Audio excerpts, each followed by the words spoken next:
क्या आप लोगों को पता है कंजूरिंग 3 मूवी आने वाली है। कंजूरिंग में जो मूवी सीरीज है उसमें लगभग सारे मूवीज रियल इंसिडेंट पे बेस हैं, सच्ची कहानियों पे।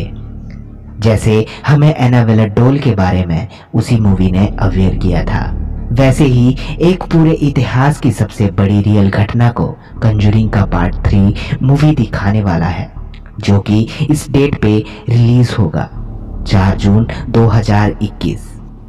ग्लैडवेल फैमिली की कहानी उसमें बताई गई है। ग्लैडवेल फैमिली में 4 लोग थे। कार्ल ग्लैडवेल जो कि मेन इंसान थे, उनकी वाइफ जूडी ग्लैडवेल, उनकी बेटी डेवी ग्लैडवेल और उनका एक 11 साल का बेटा डेविड ग्लैडवेल। तो होता ऐसा है, वो एक नए घर में शिफ्ट होते हैं। उस घर में क्या होता है उनको कुछ पता नहीं, बट वो शिफ्ट होते हैं। उसके बाद उनका जो 11 साल का बेटा था डेविड ग्लैडवेल, उसको रात में अजीब अजीब आवाजें सुनाई देने लगी। रात में अचानक से वो चिल्लाने लगा, एक दिन नॉर्मल आवाज से, दूसरे दिन किसी और के आवाज से उसके मुंह से चीख निकलने लगी। और उनकी फैमिली ने ये भी नोटिस किया कि डेविड की जो पीठ है उसमें निशान बन जाने लगे अपने आप ही, जैसे किसी चीज ने उसकी पीठ पर अपने नाखून मारे हो। सुबह जब फैमिली ने डेविड से पूछा तो उनको लगा कि नए घर में शिफ्ट हुआ है, इसलिए थोड़ा अनकंफर्टेबल है, बट निशान कैसे आ जाएगा।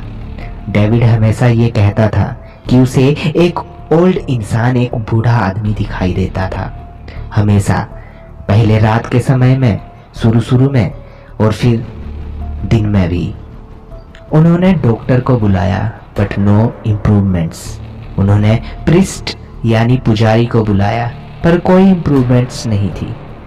लास्ट में उन लोगों ने पैरानॉर्मल इन्वेस्टिगेटर एड और लोरेन वॉरेन को उन्होंने बुलाया और उन्हें डेविड ने ये कहा कि ये बूढ़ा इंसान मुझे ये कहता है कि ये मुझे मार डालेगा और मुझे अपनी दुनिया में ले जाने की धमकी देता है।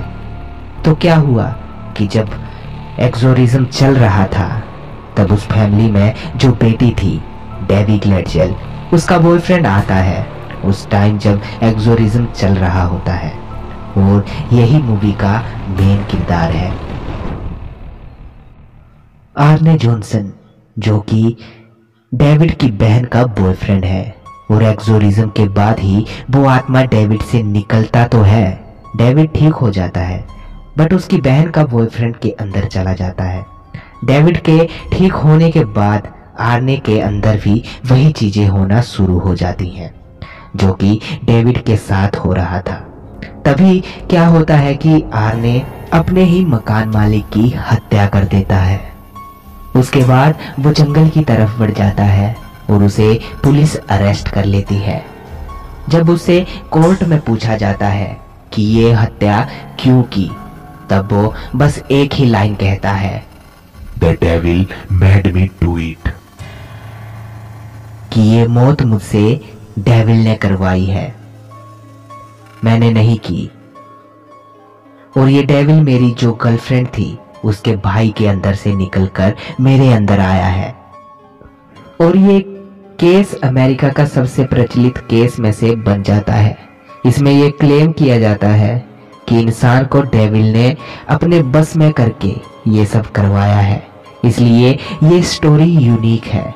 और आप लोगों के मन में आ रहा होगा कि ऐसा तो कोई भी कह सकता है कि ये मर्डर मैंने नहीं किया, मुझसे डेविल ने करवाया है। बट इस केस में ऐसी चीजें थी कि एक्सोरिज्म के दौरान अपने आप हवा में बॉडी लटक जाना, एक्सोरिज्म के दौरान ऐसी चीजें हो रही थी।